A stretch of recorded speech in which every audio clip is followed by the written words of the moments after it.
Hello, welcome back to Otter Pop Culture. Today we're going over the New Zealand-based duo called BROODS and their fourth album called Space Island.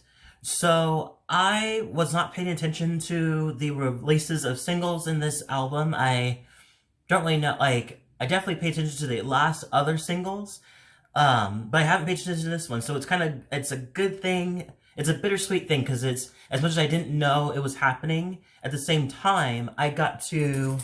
There we go. So that's a little better. I got to listen to this whole album just by itself, just on its full traction of what it really wanted it to be directly, not without any hints of like, oh, what's it gonna look like, what's it gonna sound like. So I'm actually kind of excited that I got into it in that way.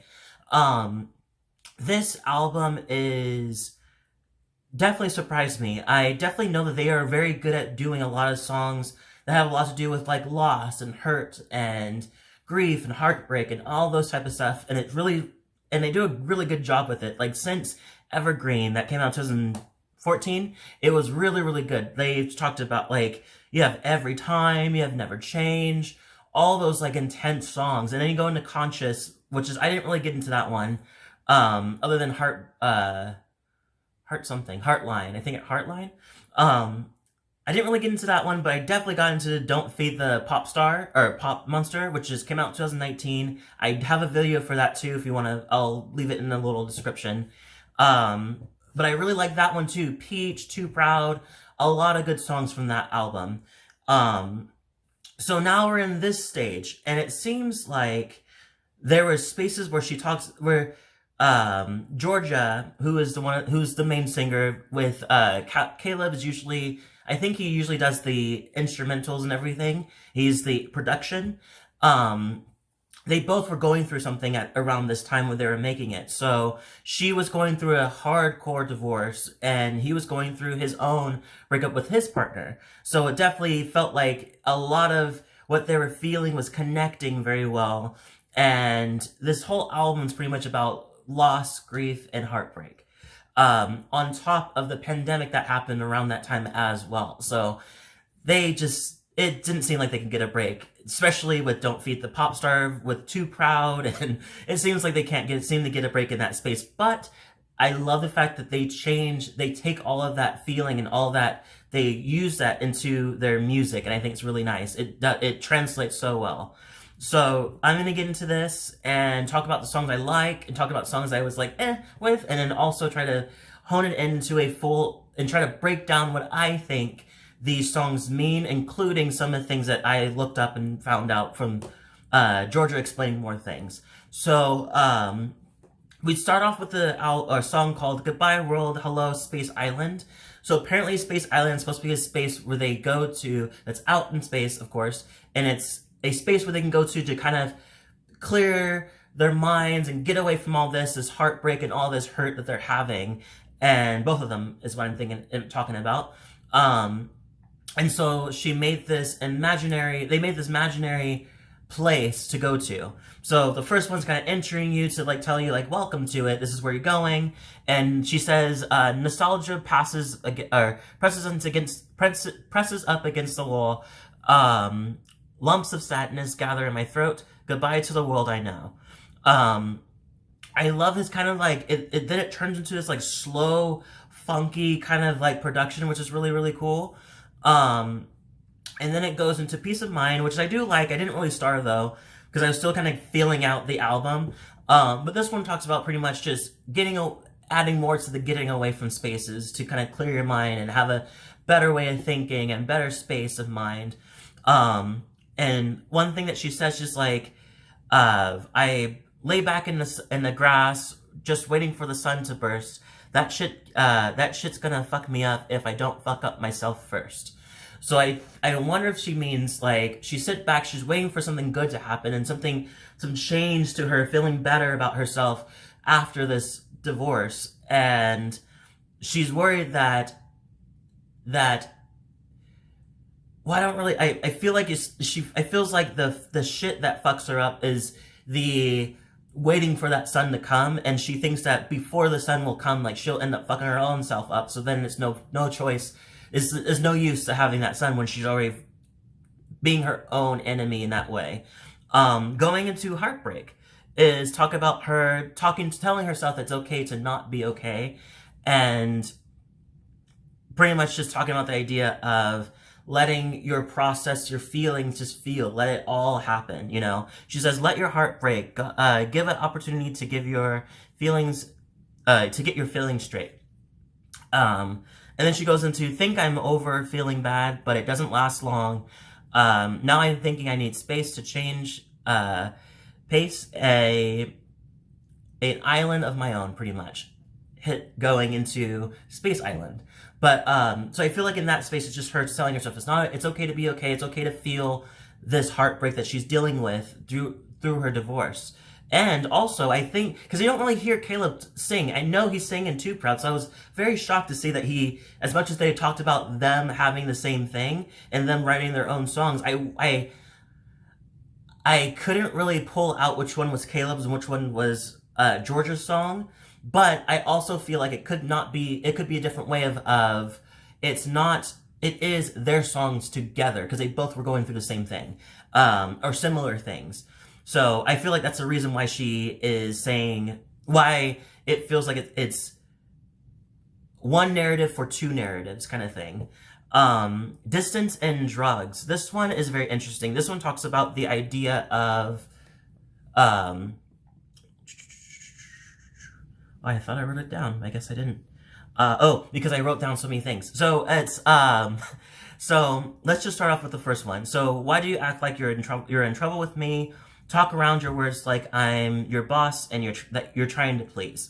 So it seems like in this song, it seems like it's after the fact. So they divorced and all those things, but it seems like they met up with each other, or they ran into each other, and he's talking to her so nicely and very delicately and just trying to be upbeat and everything. And she's like, like, we're not there yet. Like, it's not, I'm still reeling over everything.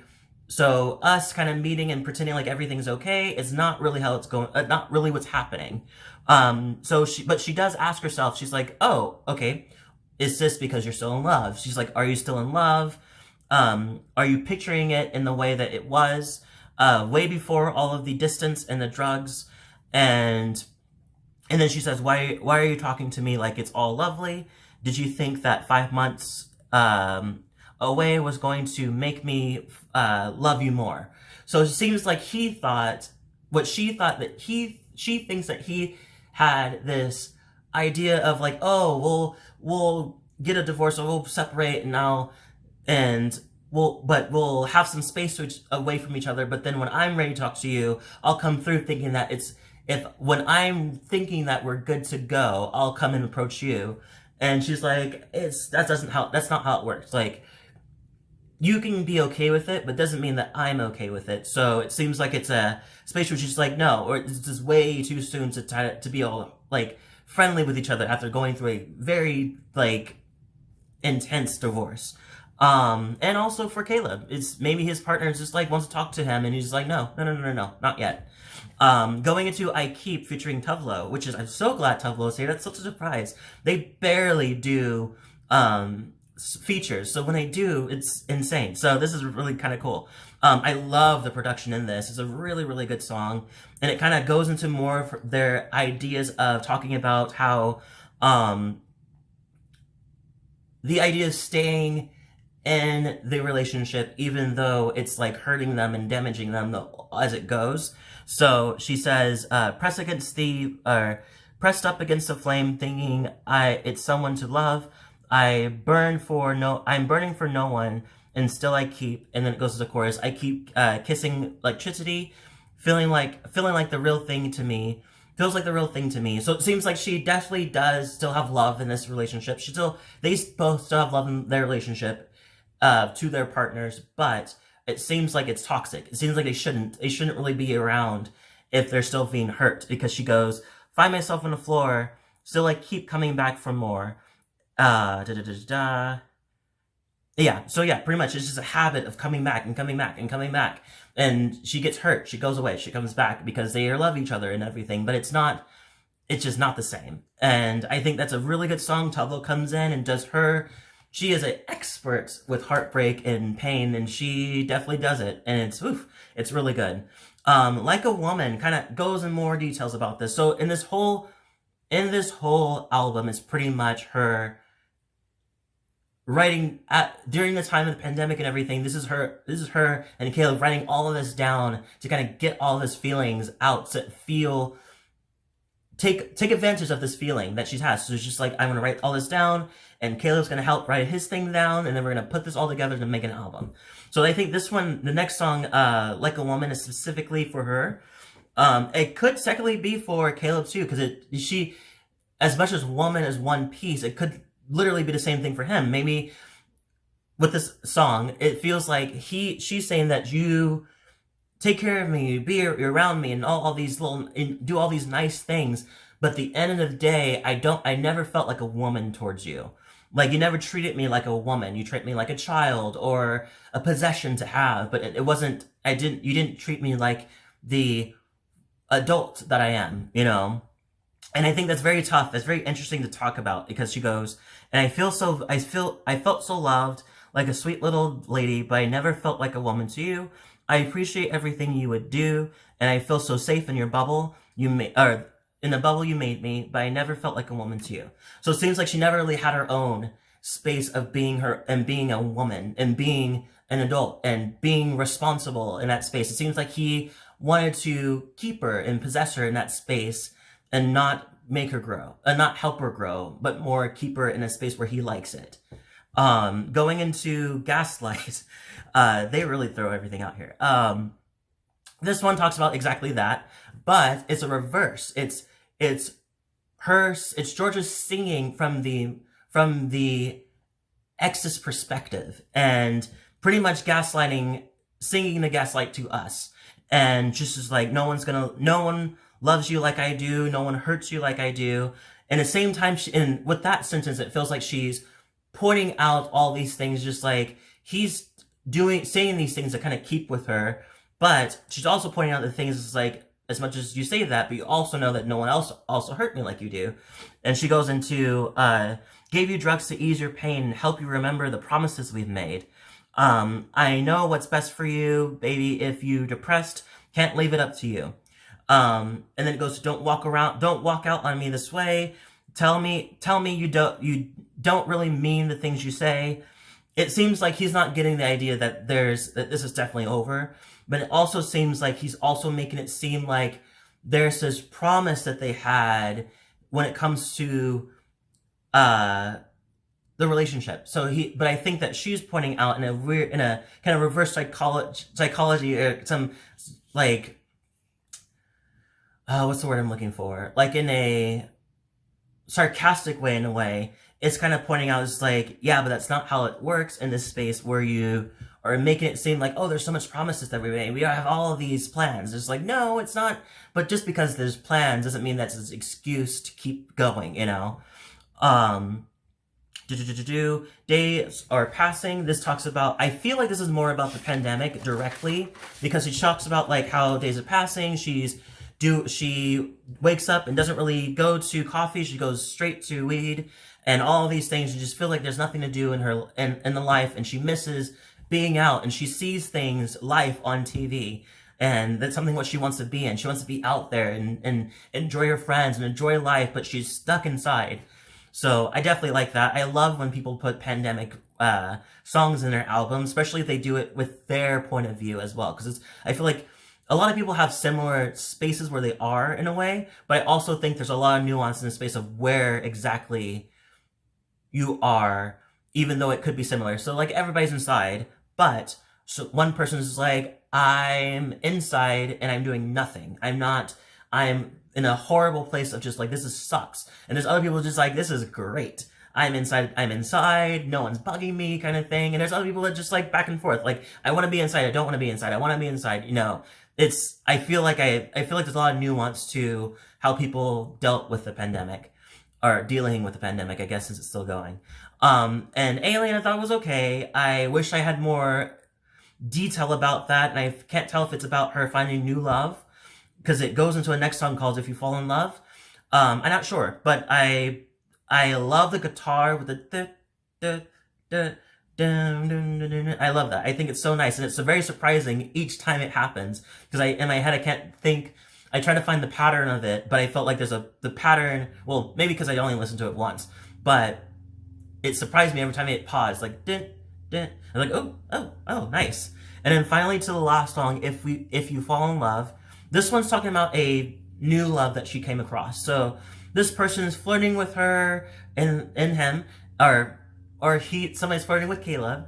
I'll just say them both. So they're getting flirted on, and all these things are happening, and but she's singing. Georges is singing is that she's like, if you fall in love because you wait forever for me to arrive, we could be forever. And then she goes into, believe me, I prefer the hush, but you sit patiently with me, buy my coffee and call me every day. So it seems like this person, she's saying just like, it seems like you're into me, and I feel like I'm into you too. But there's still a lot of healing that she's still processing, and this is something that they're both are trying to figure out in that space. And so she's saying like, okay, I get it. You're into me, I'm into you, this is great. But give me time to get in a better space to where I can fall in love with you back. Healthily, you know?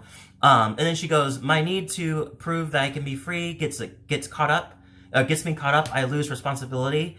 And then she goes, all my invasions for liberty never deter you. No, you give me room to breathe. So it seems like he's like, yeah, sounds great. Like, whenever you're ready, I'll be here, you know? So it seems like she really appreciates that. She really appreciates that. It's a great thing for her, because she's definitely still healing and all these things. And the album shows you that. She's still going through these feelings, and so is Caleb. And so if they're looking for another person that's coming through, as much as it is great, they know that their mental health is way more important and takes more priority than finding another love, because it'll just happen all over again. So I love that, and I give him respect for kind of saying that to that person. I give this album a 9 out of 10. I think it's really, really good. I think there's some songs I was like, but hence the 9 out of 10. Leave a comment below. Tell me what you thought. If you liked the album, let me know. If you didn't, let me know. If you have some information that I didn't pick up, let me know too. Please be polite about it. I'm just learning what I know. And if you like this video, hit the like button, subscribe button, notification bell too. If you want to see more of my videos. Thank you so much for watching, and I'll see you all in the next video.